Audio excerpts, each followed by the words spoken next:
За бүгдээрээ сайн байцгаана уу? Бүгдээрээ тарган тавтаа сайхан хаварчцгааж байна уу? Та бүхэндээ энэ сайхан өдрийн мэндийг дэвшүүлээд юуны өмнө манай гэр бүлийн зүгээс зохион байгуулж байгаа энэ бяцхан арга хэмжээг дэмжиж хамтран оролцсон Завхан аймгийн боловсролын газар Тэс сумын ерөнхий боловсролын сургуулийн нийт удирдлага хамт олонд болон нийт оролцогчдод мөн нийт тусалж дэмжсэн хүмүүстээ чин сэтгэлийн талархал илэрхийлье.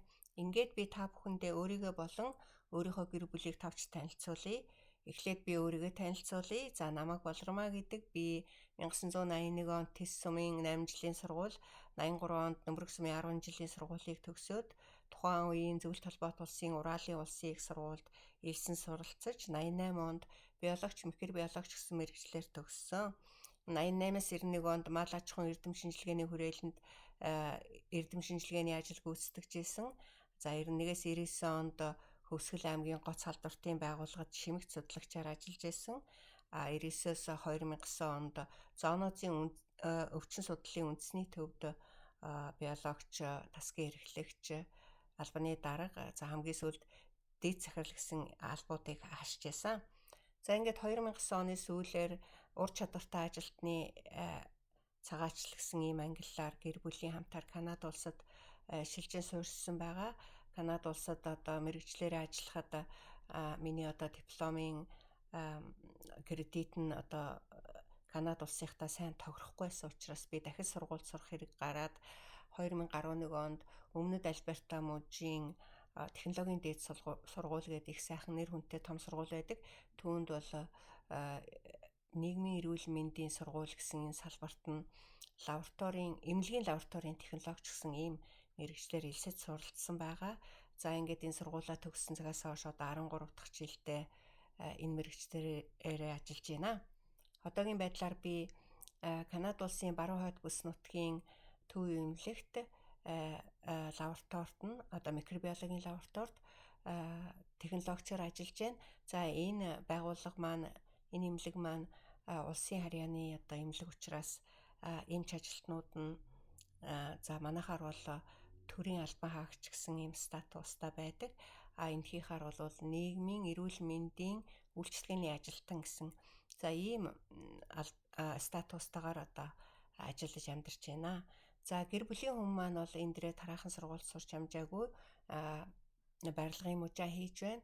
За охин маань санхүү эдийн засгийн дээд сургуулийг Монголд төгссөн. За энэ дээрээ тэр дипломоо үнэлүүлээд цаашид үргэлжлүүлж суралцаад одоо Канада улсын мэргэжсэн нэгтлэн бодогч гэсэн ийм зэрэгт хүрээд тэгээд нэг татварын томоохон компанид менежерийн ажил хийж байгаа. Хүү Батмөнх маань мөн Өмнөд Альберта мужийн технологийн дээд сургуулийн архитектурын сургуулийг төгсөөд Калгари хотын захиргаанд мэргэжлээрээ ажиллаж байна.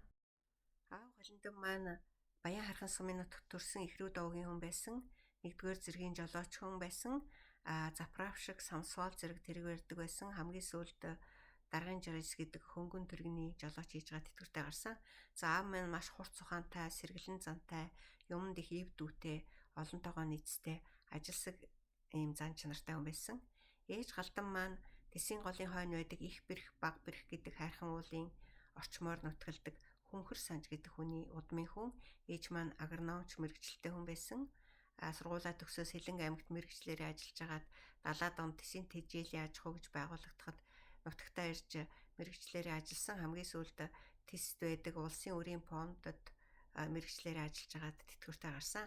За ээж маань бол их эрдэм мэдлэгтэй, их даруй төлөв зантай, бусадтай их аюувыг эрхэмлдэг, их ажилсаг ийм хүн байсан. Аав ээж маань өр хүүхэд биднийг өсгөж хүмүүжүүлэхдээ эрдэм мэдлэгийг дээдлж мэргэжил эзэмшиж мэргэжлээрээ улстай ажиллаж амьдрах гэсэн ийм зарчмаар хүмүүжүүлсэн байдаг. Тийм ч учраас манай гэр бүлийн 9 хүүхдийн 7 нь их дээд сургууль, дунд сургууль төгсөж мэргэжил эзэмшсэн байдаг. За бидний том ах Дамдис Сүрэн маань тухайн үеийн политехникийн дээд сургуулийг инженер эдийн засагч мэргэжлэр төгссөн. Төгсөөд Дархан хотын хийдлийн үйлдвэрт мэргэжлээрээ ажиллаж исэн. За дүү Үлзий хотог маань Тэсийн 8 жилээ төгсөөд Улаанбаатар хотод хөнгөн үндэсний техникум төгссөн. махны технологийн мэрэгжил эзэмшээд мэрэгчлэрээ Завхан аймагт ажиллаж байсан. Одоогоор Улаанбаатарт хувийн бизнес эрхэлж амьдарч байна. За дүү Жаздмаа маань тэсийн 8 жилээ төгсөөд Дундгой аймгийн мал эмнэлгийн техникум төгсөж малын багамжийн мэрэгжил эзэмшсэн. Төгсөөд мал эмнэлгийн эрдэм шинжилгээний хүрээлэнд судалгааны лаборантаар ажиллаж исэн. Одоогоор Улаанбаатар хотод цэцэрлэгийн багшийн ажил эрхэлж амьдарч байна. За дүү Ариуна маань хувийн бизнес эрхэлдэг Улаанбаатар хотод амьдарч байна. Дүү Гэрэлмаа маань Монгол Улсын их сургуулийн гадаад хэлний сургуулийн герман хэлний ангийг төгсөөд төгссөн цагаасаа сургуультай герман хэлний багшаар ажилласан. Дүү Сугурмаа маань хувийн бизнес эрхэлж амьдардаг Улаанбаатар хотод амьдарч байна. Дүү Бэлгмаа маань багангийн багшийн мэрэгжилтэй Улаанбаатар хотод ажиллаж агаад одоо төрөлхтний сумда багшилж байна. За хамгийн бага дүү Туяа маань багангийн багш цэцэрлэгийн арга зүйчийн мэрэгжилтэй одоогоор Улаанбаатар хотод цэцэрлэгийн эрхлэгчийн ажил эрхэлж амьдарч байна. Би та бүхэндээ өөрийнхөө хийсэн судалгааны ажлын талаар товч танилцуулах нь зүйтэй болов уу гэж бодож байна. За би сургууль төгсөж ирсэн цагаас хойш тасралтгүй 20 гаруй жил Монгол улстай ажиллаж амьдрахдаа ихэнхийг нь бол гоц халдвартын системийн байгууллагуудад ажилласан байдгийн. Ингээд энэ гоц халдвартын системийн одоо эмч биологчдын хийсэн 40 гаруй жилийн судалгааны их нүсэр том материал байдаг. Энэ материалд боловсруулалт хийгээд мөн өөрийнхөө одоо хийсэн судалгааны үр дүнгуудыг одоо нэгтгээд 2005 онд Монгол орны таргун тахлын байгалийн голомтын гадны шимэгчд гэсэн ийм нэг сэдвт бүтээл туурвсан. За энэ бүтээлээрээ бол PhD докторийн зэрэг хамгаалсан байгаа. За би энэ судалгааныхаа ажлын үр дүнгээр нэлээд хэдэн орнуудад бол ихтгэл тавьж гадаад орнуудад танилцуулж байсан. За үүний дотроос жишээ болгож нэг одоо хурлыг дурдахад бол 2008 онд баха Америкийн нэгдсэн улсын Порт Коллинз гэх хотод байдаг CDC гэдэг юм да. Одоо Америкийн халдварт өвчин судлалын төв гэсэн ийм дэлхийд одоо энэ чиглэлээр хамгийн томд ордог ийм төв байдаг. За энэ төвийн урилгаар одоо тэнд очиж эрдэм шинжилгээний хуралд илтгэлээ тавихад бол тэнд 10 гаруй одоо орны хүмүүс эрдэмтэд оролцож байсан. Тэр хүмүүс бол маш одоо ингэж гайхан биширсэн одоо баярлж багтсан байдлаар ингэж хүлээж авч ирсэн нь бол надад маш өндөр сэтгэл төрүүлж ирсэн юм аа. За үүгээр би юу хэлэх гэж байна гэхээр манай Монгол улсын таргун тахлын байгалийн голомтын судалгаа бол бусад орнуудаас огтхонч дутхгүй мөн одоо илүү гарахаар юм үр дүнгууд байдгийн байна гэдгийг би бол мэдэж тухайд их бахархаж байсан. За мөн дараагаар нь Yale-ийн их сургууль дээр болсон мөн нэг эрдэм шинжилгээний хуралд урилгаар оролцож хачиг талдварын талаар одоо ихтгэл танилцуулахад мөн одоо иймэрхүү одоо өндөр сэтгэлдэлтэйгээр хүлээж авч байсан. За судалгааныхаа ажлын гол үр дүнгээр би нэг ихтгэл бичиж халдварт өвчин чиглэлээр одоо хамгийн нэр хүндтэй зөөгчөөр дамждаг халдварт өвчнүүд гэсэн ийм одоо дэлхийн том сэтгүүлд илтгэлээ хэвлүүлж исэн. За ингэхэд бол дараагаар нь миний имэйлээр маш олон одоо судлаачид, захиавчид одоо дахиад цааш нь үр дүнгээсээ танилцуулаач хамтран ажлыг их зэрэг саналууд тавьж исэн. Энэ бас бол одоо надад бас их таатай сэтгэл төрүүлж исэн. За чөлөө цагаараа би ном унших, сайхан байгальд аялах, алхах, сайхан хөгжим сонсох, урлагийн төрлүүдээс балет үзэх дуртай. Хоббиний хувьд гэвэл өөрийнхөө мэдрэмжийг шүлэг болгож тэрэлдэг. За зарим тэрэлсэн шүлгүүдтэй мөн аюуруулж үзсэн байдаг. Зарим дуугаа мөн өөрөө аялж үзсэн байдаг. Их сургууль хамт төгссөн нэг найзтайгаа хамтраад Оросын сонгодог яруу найрагчдын бүтээлээс түүрлээд зүрхэнд буусан навчис гэсэн жижигхэн ном гаргаж ирсэн. Мөн өөрийнхөө одоо бичсэн шүлгүүдээр 80 гаруй шүлэгтэй би нүүдэлчин гэсэн төвөр гаргаж ирсэн. За энэ номоо бол бидний хамгийн том ах Дамдын сүргийнхаа гэгэнд орсгол зориулсан байдгийн. Энэ номд орсон шүлгүүдээ мөн орос англи хэлүүдээр орчуулж одоо оруулсан байдаг. Өнөөдрийн яриагаа өндөрлөөд би та бүхэндээ өөрийнхөө боддог хэлэх дуртай зүйлээ ялангуяа залуучууд дүүнартаа уриол болгож хэлье.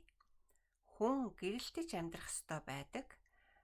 За залуу наснда хүн бол маш их ориглон хүсэл мөрөөдлөөр бялхан гэрэлтэж байх ёстой байдаг. Ийм байж ээж хүн ирээдүйд зорьсондоо хүрэх амьдралын урт бартаа таяныг туулах хүчтэй болдгоо. Эдэр насандаа хүн эрдэм мэдлэгээр дүүрэн гэрэлтэж байх ёстой байдаг. Ийм байж ээж хүн эх орондоо улс нийгэмдээ хэрэгтэй, үн цэнтэй, өөрийнхөө амьдралыг босгох чадaltaй, үр хүүхэд, ах дүүс, эргэн тойрноо дэмнэн ачлах ийм чадвартай байдаг. Буурай насандаа хүн нэгэнт сурах зүйлээ сураад хийх зүйлээ хийсэн байдаг учраас хайраар гэрэлтэж байх ёстой байдаг. Хайрыг сургаж, хайрыг түгээж байх ёстой байдаг. Учир нь хайр гэдэг бол хүний амьдралын мөн чанар байдаг. Хүний мөн чанар байдаг. Бүх сайн сайхан зүйлийн их үндэс нь суурь байдаг. Хайр бол ахан дүүсийн ураг удмын холбоос болдог. Ирээдүйн сайхны эхлэл болдог учраас хүн хайрыг насан туршдаа хайрыг дээдэлж, хайраар гэрэлтэж, хайрыг сургаж түгээж ингэж явах хэрэгтэй байдгаа гэж ингэж боддгоо. Ингээд та бүхэн минь өнөөдрийн энэ өдрөө хамтдаа сайхан өнгөрөөгөөрөө, олимпиадаа амжилттай оролцоороо. Ингээд та бүхнийхээ цаашдын ажил үйлс амьдралд тань хамгийн сайн сайхан бүхнийг хүсэн өрөөё.